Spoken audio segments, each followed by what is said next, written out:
I absolutely love the competitiveness. I love that I get to meet so many different people. It managed to get me in a much, much better place than where I was. It's just such an inclusive sport. Like, everyone's so free to join in. Everyone knows that, you play rounders, it's that sense of belonging. Rounders has been my life, and I still can't give it up. There's no limit to where it can take you. My grandma was telling me stories about when she used to play, and it would be nice to tell stories like that to my grandchildren.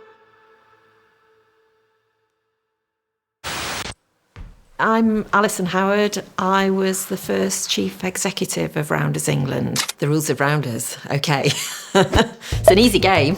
Chuck it, whack it, leg it, smile.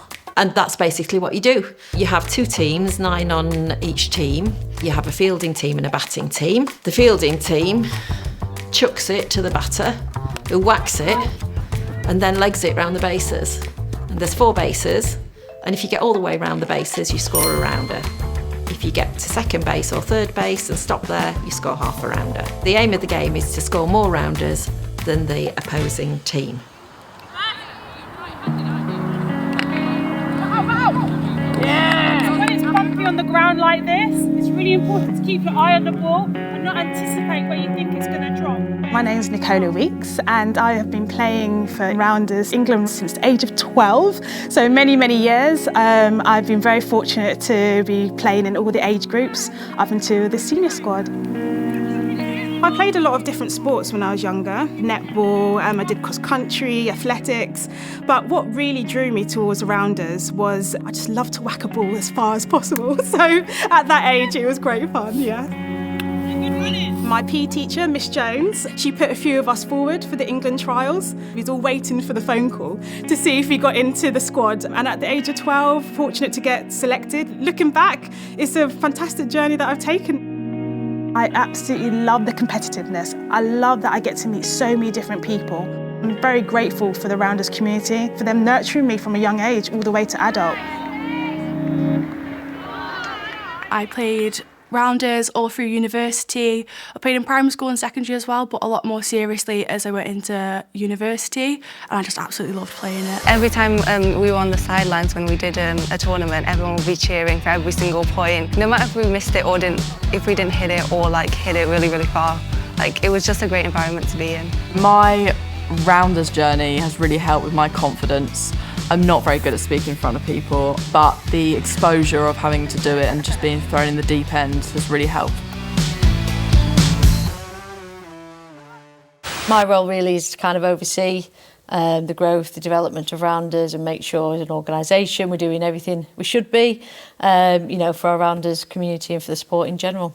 It's been kind of grown and developed by our community, not driven by something else or commercial or corporate. It's been driven kind of from the bottom up because it's a grassroots sport with an amazing history that has been developed by the community. So I think they own it really, which is fantastic. One of the best things for me is actually having a really bad day at work, rocking up on the Rounders pitch at night, somebody throwing a ball at you and you whacking it with a bat as hard as you can. It's the final of the Winter Cup. It's a knockout. It is very wet, it's very cold, and it's really windy. Okay, ladies, let's go! We play all year round, and we play outside, because we don't want to stop playing.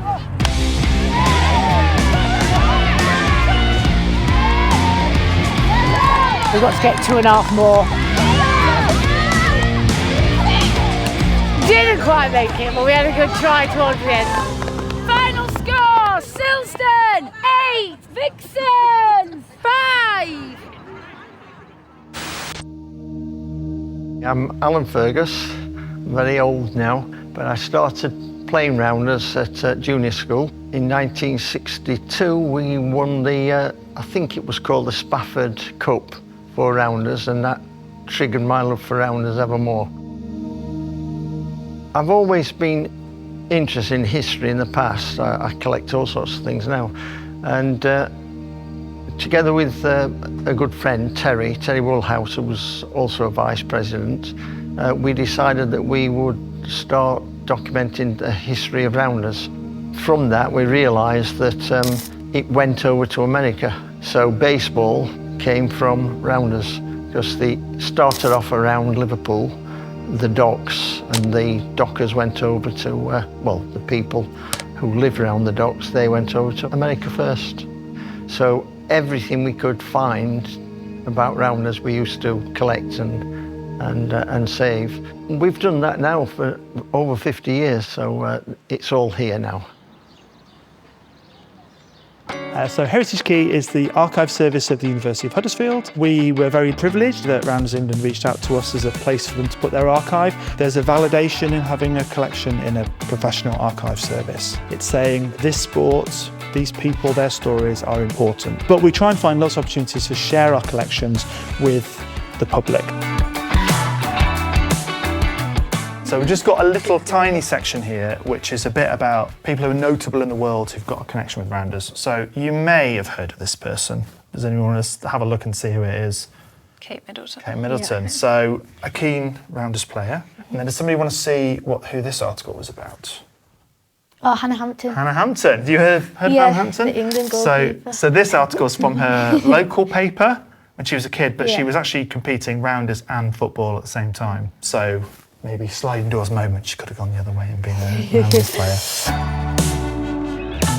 The kit that they used to wear, it's like seeing how different it is right now.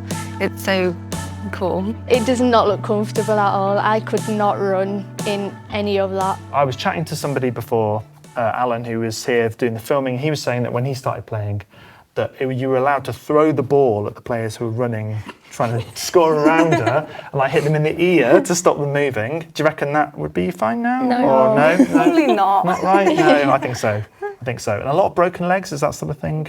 Sounds very dangerous, Rounders. I'm not sure about it. So maybe there's some rules in there I'm about... glad the rules have changed. Absolutely, yeah. I think it's important for next generation to be able to see it, because I wouldn't know any of this before I'd seen it. Some of the real passion and the reward that I get from doing the work that I do is when you see people being interested or inspired or making connections between the past and the present. It can be really, really powerful and also sometimes very emotional.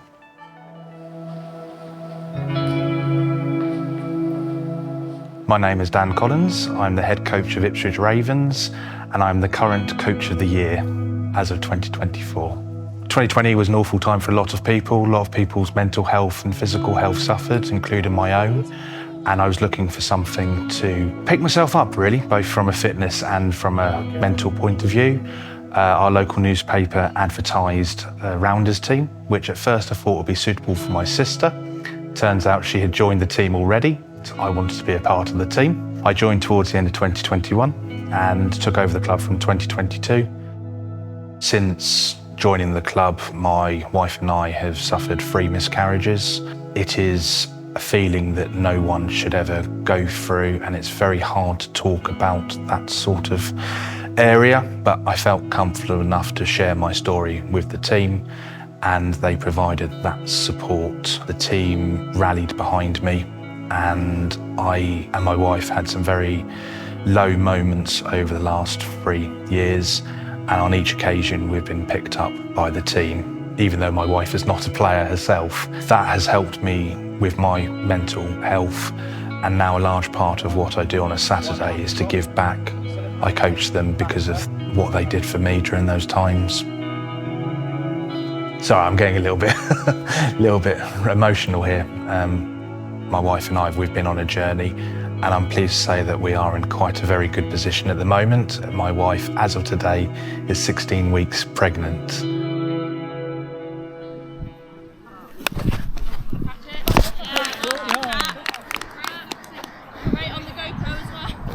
Inclusivity is really important to Rounders England. They work really hard at trying to remove the barriers that there are to people playing sport. I started playing Rounders when I joined university. I hadn't really played before that. I done a little bit in PE at school, as probably most people do. I was drawn to Rounders because I wasn't very sporty at school, so I thought I'd pick an easier sport. And I think in my first year when I joined, I was like, this is something I would like to be in charge of and continue this fun. So a few years later, I then ended up being the president. I love that it's a team sport, that you can play it with your friends, you can bring anyone in. It's so easy to pick up. You don't have to play with all the hard rules if you don't want to. You can make it as complicated or as easy as you want. You can play rounders socially, you can play it to elite level. There's so many different ways that you can play rounders. We've got kids now playing a smaller version of rounders, and then you've got the elites, which obviously are playing in stadiums. We have a trans and non-binary policy, and inclusivity is at the heart of that, ensuring that if people want to play, they've got a place to play. I did an indoor training session with very minimal equipment. It was just a piece of paper scrunched up to make a ball, and you just use your hand like the bat. That's all you need, that's the foundation. It's not an expensive sport. In the disability space, we're developing and adapting the game and the sport. We developed a set of resources and some ideas to help kind of either teachers, coaches, umpires to adapt the game fully. It is a sport that is a sport for all. It's not a case of let's fill a team up with men because they'll be better, because they're not. It's also probably the only game, I'm going out on a limb here, but we'll have a team with a mum, daughter, dad, daughter, dad, son, mum, son. You can have, 3 or 4 in a team related. Growing up as a teenager from a South Asian background, I found it quite difficult to be able to play a sport. A lot of the barriers were cultural, but at the same time when I looked at provision that was happening in the community, it never felt that I belonged there because there was no other women or girls that looked like me that were there. Rounders seemed to be a sport that really a lot of the women kind of got really attached to and really enjoyed. When women came into the sport, there was something that they were good at. So if they couldn't catch the ball, they might be good at hitting the ball. Or if they couldn't field it, they might be better at something else. Or they were good at running around the bases. So there's enough elements in rounders that seem to kind of engage women from all sorts of different backgrounds. We saw a huge change in the women from not being active at all, coming to recreational sessions, to then becoming what they would then identify as like the athletes now. Rounders is played by millions of school children, but from next year it'll no longer be part of the PE assessment at GCSE and A-level. According to an England coach, it's the biggest issue facing the sport. I think it was 2018 that we got taken off the GCSE and A-level exam curriculum. It really wounded rounders. It actually got taken off the year that I was meant to start my GCSE, so I had to pick another sport, so it meant picking up and learning something new.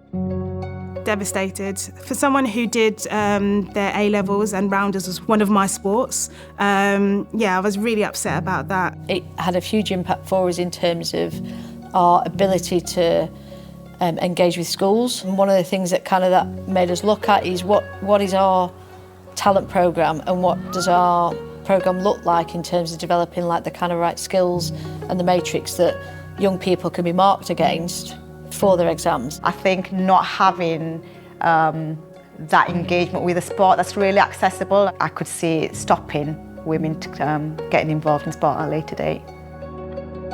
I would have got a better GCSE score out of it. There's so many different paths of what ifs you could go down, but in terms of it being taken off, it was like that punch in the gut.